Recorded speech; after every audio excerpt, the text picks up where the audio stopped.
This is lesson number 10. I'm going to be going through this video more quickly than I would normally. Feel free to pause and rewind liberally. Daily summary. In this lesson, we use graphing to find the solution to a system of linear equations and learn to interpret the solution's meaning. Number 1, there's no demo in this lesson. It's all activities. Also, don't use your calculator unless the instructions state that a problem is calculator active. The daily rates for renting a compact car from 2 rental companies are shown in the table below. We got rental company A and rental company B. For rental company A, the cost per mile is 30 cents, and there's a $0 fixed charge per day, so it's just a flat 30 cents per mile. For company B, it's 10 cents a mile, much cheaper, but there's a fixed charge of $20 just for the day, just to open the door. Number 2, the question is, which company would you choose to rent from? We'll figure out the answer in this activity. Hopefully we just right away see that the company that's better depends on how many miles you drive. And so we'll answer that more specifically in a few minutes. 3A, write a linear equation for each rental company that expresses the total daily cost Y of renting a car and driving it a distance of X miles. So for rental company A, we have Y equals, let's see, so for company A, it's 30 cents per mile. So that's 30 cents times X. X is the number of miles, plus the fixed cost. In this case, fixed cost is 0. For rental company B, it's 10 cents a mile. So that's 0.10X. Again, X is the number of miles, plus the fixed cost of 20. That's $20 and $0.10. Make sure you have that decimal point, 0.10. Okay, and just a notation thing, the little b here and the little a here don't mean anything other than we're just trying to remind ourselves that the first equation is for company A and the second equation is for company B. But in a moment, we're going to be treating both of these guys just like single letter Y. Okay. B, fill in a table of values for each equation using the tables below. So in the first table, we've got X equals 0, and this is the rental company A table. So if we plug 0 in for this X right here, we get 0.30 times 0 plus 0, so that whole thing is 0. And if we plug 140 in for X, so we'll do the calculation up here. So we got 0.30 times 140 plus the 0. That's the charge for 140 miles. So if you do the calculation, I think that's $42. And so that means that now we'll just copy these two things as ordered pairs. So the first row is 0, 0. Second row is 140, 42. Okay, and now we'll do the same thing for company B. So when we plug in 0 for X, we get 0.10 times 0, that's 0. Plus the 20, so altogether that's just 20. And now we'll plug the 140 in for X. I'll do this one up on the side here. 0.10 times 140 plus 20. By the way, the 140 is just made up. It's given in the problem, but you could pick any number you want. We're just going to be drawing a couple of lines here, and we know to draw a line we need 2 points. So 0 and 140 are just going to give us 2 points. That's all. Okay, let's see. So 0.10 times 140, that 0.10 just moves the decimal place over 1, so that becomes 14 plus the 20, and that's 34. And again, writing as ordered pairs, 0, 20, and then 140, 34. So the tables are filled in. Part C. Plot the points from the two tables and draw 2 straight lines using a straight edge. All right, we'll do the company A in red here. So we've got 0, 0, and 140, 42. So we'll plot those points.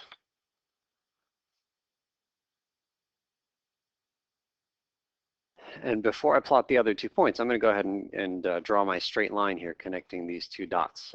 That way I don't forget which one goes with which. So we're just going to connect here to here, use a straight edge, continue your line through. So this is, oops. So that one right there is for A. And then for B, we're just using the other table. So the points in the other table are 0, 20, and 140, 34. Do this one in green. So 0, 20, 140, 34 is right around here. And again, get a straight edge. Having a really accurate graph is key for what we're about to do. So something like that. And that's the line for B. Okay, so we've graphed our two lines. And then down here it says, looking at the graph above, what is the solution to the system of equations y equals 0.30x and y equals 0.10x plus 20? So first of all, these are just the two equations that we wrote up above. We didn't put the y sub a and the y sub b, we just called it y like I said we were going to. And there's two brand new words in here which we're not even going to define, so we'll just say system of equations just means more than one equation. So in this case, we have two equations as opposed to solving something like x plus 3 equals 9, which is a single equation. The system of equations is more than one equation. And we want a solution, meaning we want the values of x and y that solve both of these equations simultaneously. And so hopefully there's something in this graph that sort of calls out to you, hey, maybe I'm the winner, I'm the point which solves both equations in our system of equations. What you're looking for is a point that's on both of these straight lines. And so the point that's on both of the straight lines is the point of intersection. So right here, this guy is what we are calling the solution. And we're going to estimate its coordinates by reading off of the graph. So to me, it looks like 100, 30. Because we're graphing and graphs are imperfect, your answer might be slightly different. If you said something like, I don't know, 98, 33, that's okay. There's a whole range of acceptable answers here. There's only one like exact answer, one right answer, but there's a range of full credit answers, I should say. Part E, let's verify that we found the solution by plugging the point of intersection into both equations, not just one, but both. What happens when we do that? So let's give it a shot. So we're going to use this equation right, actually let me do this in red. So equation A was this, and we're going to plug in the 100 and the 30 for x and y. So the equation says y equals 0.30x, so that becomes 30 equals with a question mark. I don't know if it's going to equal 0.30 times x, and x was 100 at that point of intersection. So is this equation true? Yeah, it is, right? Because 0.30 times 100 is just 30, so both sides are equal to 30. So yeah, that worked. And then we'll do the other equation in green. Again, plugging in the intersection point right here, 100, 30 for x and y. So this second equation says y equals, so the y at that point of intersection is 30. 30 equals maybe 0.10 times x, x is 100 at the point of intersection, plus 20. So is it true? I don't know, we got to do a little bit of work. 0.10 times 100 is 10, plus the 20 is 30. So in fact, both of these equations are true. So that's the answer to the second question here. It says, what happens when we do that? And the answer is both equations are true.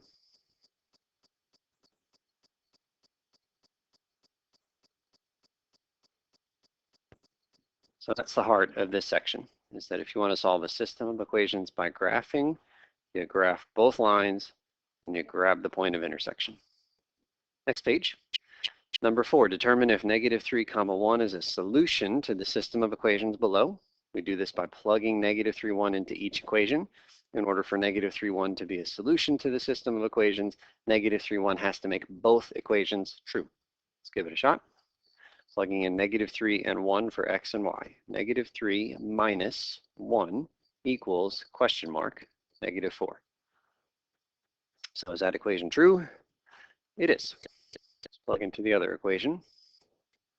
Again, plugging -3 and 1 in, so y equals 2x plus 7 becomes 1 equals question mark 2 times -3 plus 7. Does it? Let's see, -6 plus 7 is 1. Yes, it does. So the answer here is yes. -3, 1 is a solution to the system. It's got to work for both. If it works for one equation but not the other, it is not a solution to the system. Note that we don't need to make any graphs if we just want to check if a point is a solution to a system of equations. Number 5, there are 3 distinct possibilities that can occur when two linear equations are graphed on the same set of axes. Each has a name and a unique number of solutions. Draw an example of the kind of lines requested, and then look at the vocabulary below each graph. Also fill in the blank below each graph. Okay, first graph, top left here, it says draw any two intersecting lines, and I really mean just draw any two intersecting lines. There we go. So in this case, we know that the solution to that system of equations is this point right here of intersection. The vocabulary right below the graph says this system is consistent. So the word consistent just means the picture is that, two intersecting lines. How many solutions in this case? Well, how many points of intersection are there? There's one. Middle graph says draw any two lines that don't ever intersect, so that means parallel. We say that this system is inconsistent when you have two parallel lines. And it says how many solutions. So in this case, how many points of intersection are there? There are none. So no points of intersection for this one. So inconsistent systems have no solutions, zero solutions. Okay, last graph is the funniest set of directions. It says draw the same line twice. Okay, so I'm going to draw my first line there in blue, and I'll draw the second line in green. It's going to be tough to see, but we're imagining two copies of exactly the same line. In this case, we say that the system is dependent because the second line depends on the first one. After all, it's exactly the same as the first one. So as soon as you've drawn the first one, the second one has no more freedom if we're saying it's the same line twice. So we say that that system is dependent. How many solutions are there? Well, how many points of intersection do these two lines have? Said another way, how many points are on both lines simultaneously? And the answer is a whole heck of a lot. For example, that point is on both lines, and that point, and that point, and that point. In fact, every point that's on one line is automatically on the other.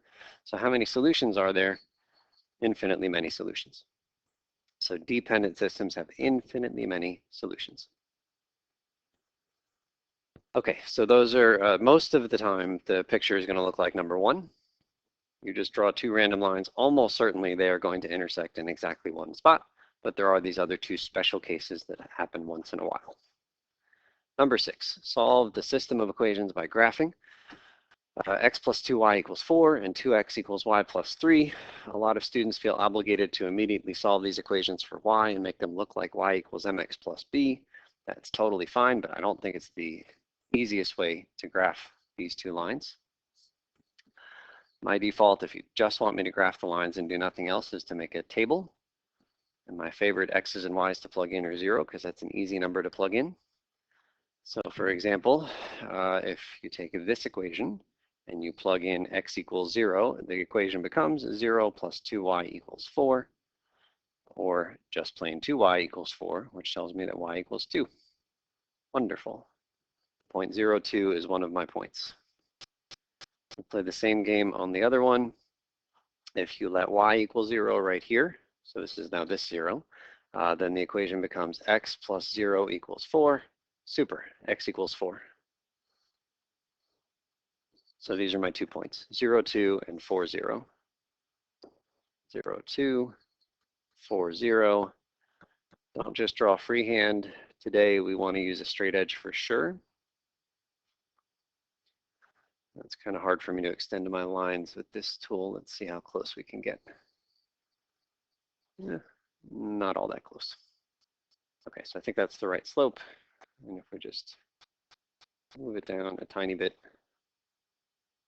there we go. Good enough. Okay, so that's the first line. And then we'll do the data table for the second line. So plugging in x equals 0 here, we actually have a little bit of an algebra to do. 2 times 0 is equal to y plus 3. So that means by moving the 3 over to the other side, you get y equals negative 3. And then plugging in the y equals 0, you get 2x equals 0 plus 3. Divide both sides by 2, we get x equals 3 halves, or 1.5. So now we plug these 2 points. 0, negative 3 is down here. 1.5 comma 0 approximately there. Again, grab a straight edge, not freehand.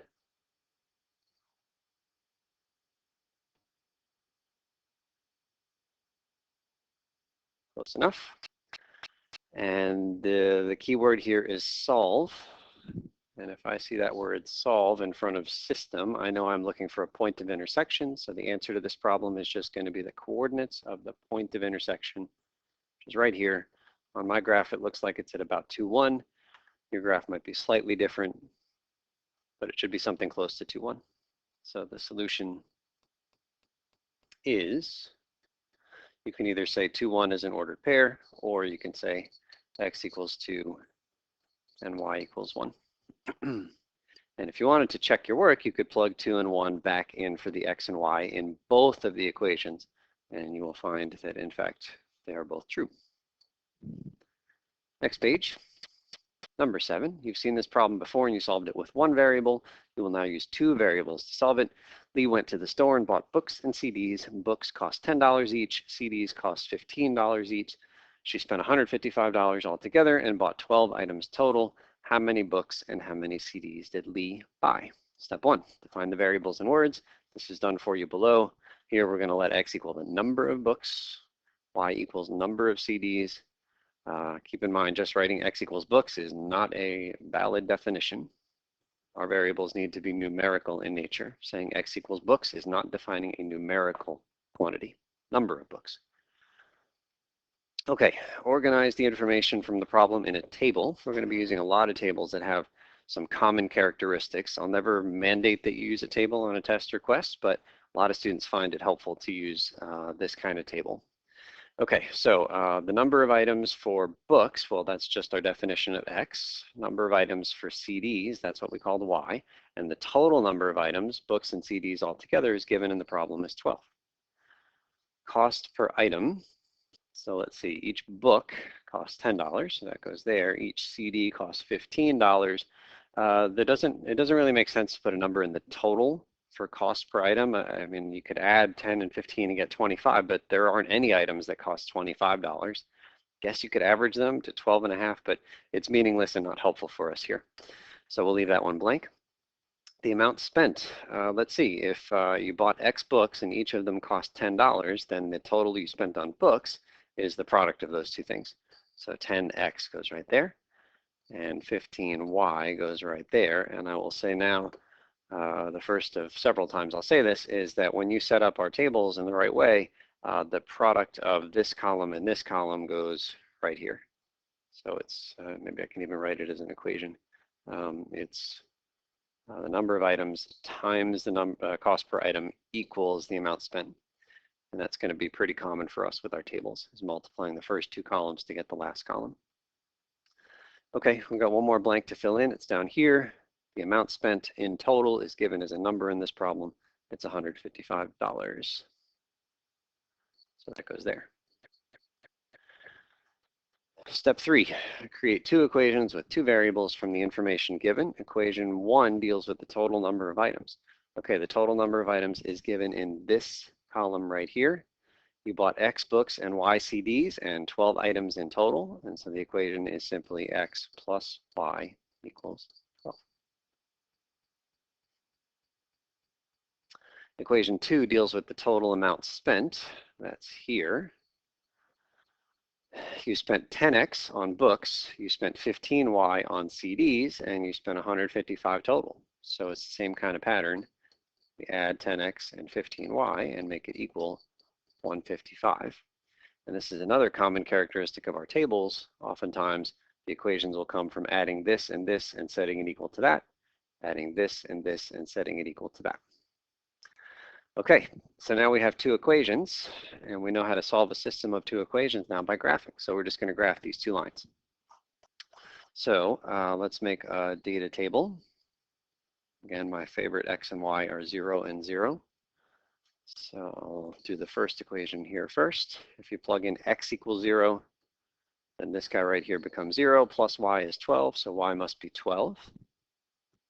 If you plug in y equals 0 in that same equation, then we get x equals 12, and so that's the answer to our x coordinates. So that goes right here. Okay, so now we're up to the second equation. Let's give that one a shot. X and y, still plugging in 0 for both. Okay, so here, tiny bit tougher. Let's start down here with the y. So if we plug in y equals 0, then this whole term becomes 0. So it's just 10x equals 155. Divide both sides by 10, and we get x is 15.5. So that's what we can put for our x, is 15.5. And then if we plug in y equals, we plug in x equals 0 now. X equals 0, then this term becomes 0, and so we just get 15y equals 155, and so we'll divide both sides by 15. I'm going to bail out and use a calculator on this one, so 155 divided by 15 is what we want.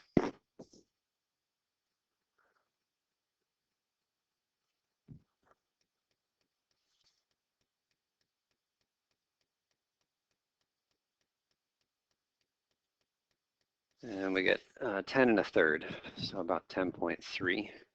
Can be close enough because we're just plotting this point anyway. 10.3 with a bar on top. And so that table is for the second equation, and now we'll just plot our 4 points. So in red, we'll do the first one, 0, 12, and 12, 0. Grab our straight edge. And then we'll do the second one in green, 0, and then a little bit more than 10. 10 and a third is maybe here. And then 15 and a half, comma 0. So that's about here. Grab the straight edge. And again, the heart for today is to find the point of intersection. And so it looks like the point of intersection is right around there. So for me, it looks like it's about 4, 8. And so then our solution is 4, 8, or x equals 4, which I think was the number of books, and y equals 8, which was the number of CDs.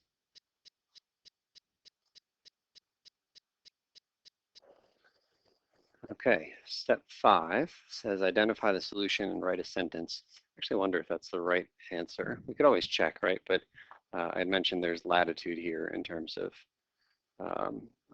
even though there's only one really correct answer, there's a range of answers that I'll accept for full credit. So let's just see if our point 4, 8 satisfies both equations.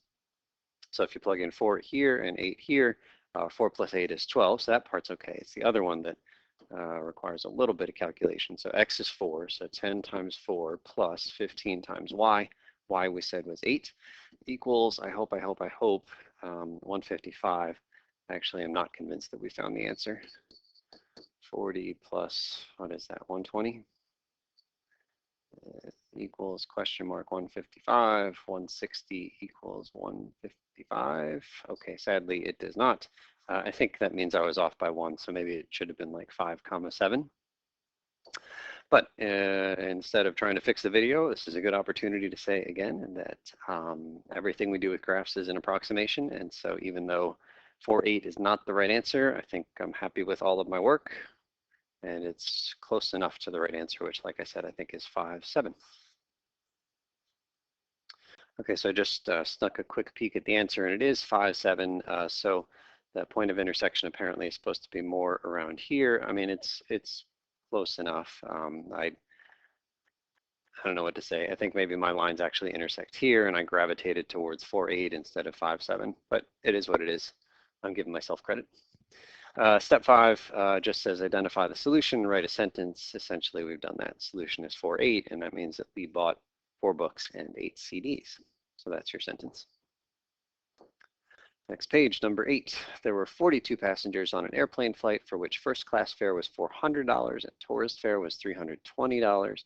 If the revenue for the flight totaled $14,400, how many first class and how many tourist passengers paid for the flight? Number 1, define the variables in words. Okay, I'm telling you what the variables should be because I want to know how many first class tickets and how many tourist passengers there were. Those are your 2 variables. X equals number of first class passengers.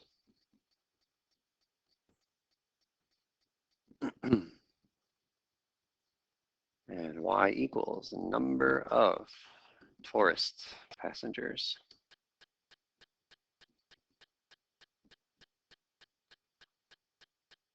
We'll fill in the table.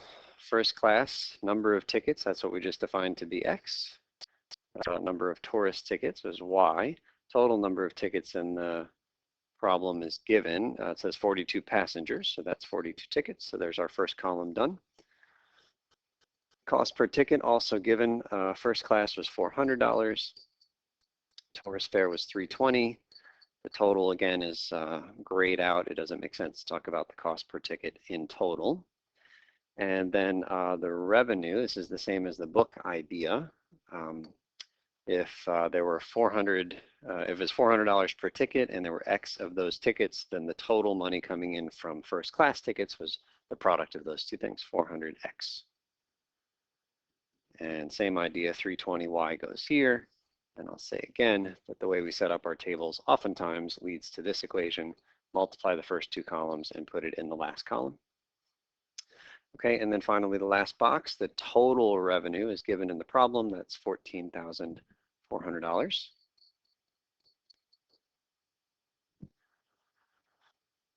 Okay, so our table is good. Step 3, create two equations. We're going to create our two equations in the same way we did in the last problem. That column gives an equation and that column gives an equation. X plus Y equals 42. 400X plus 320Y equals 14,400. Okay, step 4, calculator active. Graph each equation.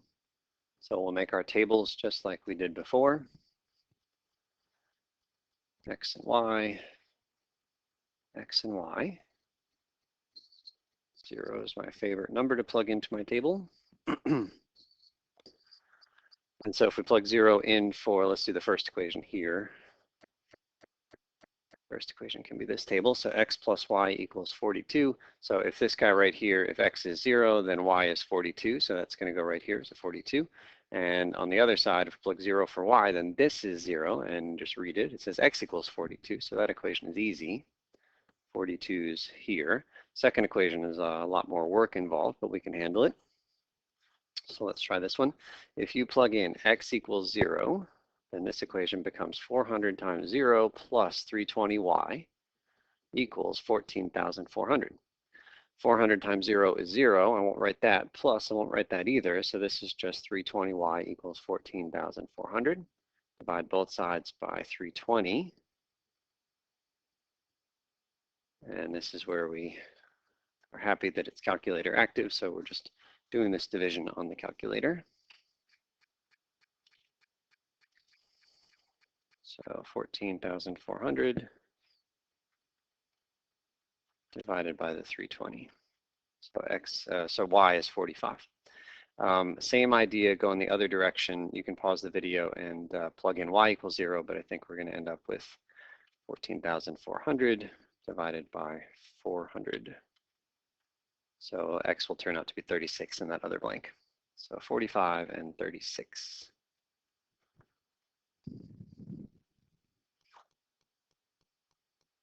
And now we'll plot our points. So let's do the first one in red. 0, 42 is approximately here. 42, 0, right there. Straight line. Connect the dots. Do the other one in green. 0, 45 is up here. 36, 0 is here. Straight line.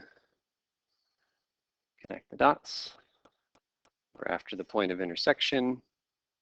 Okay, where is the point of intersection? I missed it on the last one. I'm going to grab this point right here. So that looks like 12 and 30. And I think that's actually the right answer this time. 12 and 30 is what I say. Is my solution. And so that means 12 first class tickets, 30, what was the other one called? Tourist. 30 tourist tickets. And so a sentence is as simple as there were 12 first class tickets sold and 30 tourist tickets sold. Okay, so I just took a quick peek at the answer and we got it right this time. So we're back on track. 12 and 30 was correct. But again, there's latitude in terms of acceptable answers, even if you don't get the exact right answer. Okay, last problem, number 9. For this problem, define variables, create a system of equations, graph the system, and use the graph to find the solution to the system. Use some of the steps outlined in the previous problem to help you. Don't use trial and error. When sailing upstream in a canal or a river that has rapids, ships must sometimes negotiate locks to raise them to a higher water level. Suppose your ship is in one of the lower locks at an elevation of 20 feet. The higher lock is at an elevation of 50 feet. So let's just make sure we understand what's going on here. So we've got a boat. How sweet is that? Going in the water this way, and the water right here is going to be held in by what we call a lock, and then there's going to be water up higher held in by another lock right next to it. And so the two water levels are not the same, but they're held, the water levels are held by structures. So you imagine like big wooden planks or something holding all this water inside. So water is right next to each other, but at different elevations. And so the water level that you're in is 20 feet. So that's 20 feet high. And you are trying to get to the higher lock, which is right next door, which is 50 feet. And so it says water begins to flow from the higher lock to the lower lock. So water is just going to empty from the one into the other, thereby raising the lower one and lowering the higher one. And ultimately, we want to make it so that the water levels are the same, because that's the only way the boat is going to be able to go from one lock to the other. Okay, so it says that water begins to flow from the higher lock to the lower lock, raising your level by 1 foot per minute, and simultaneously lowering the water level in the next lock by 1.5 feet per minute. It's okay that those two numbers are different. You could think about what the two locks might look like to make them different. Okay, so time to define some variables here, ultimately trying to figure out when the water levels in the two locks will be the same. So our two variables are basically just defined right there. One of them is going to be the water level, and the other one is going to be answering the question when. So our two variables are going to be time and elevation. So let x equal the time in minutes.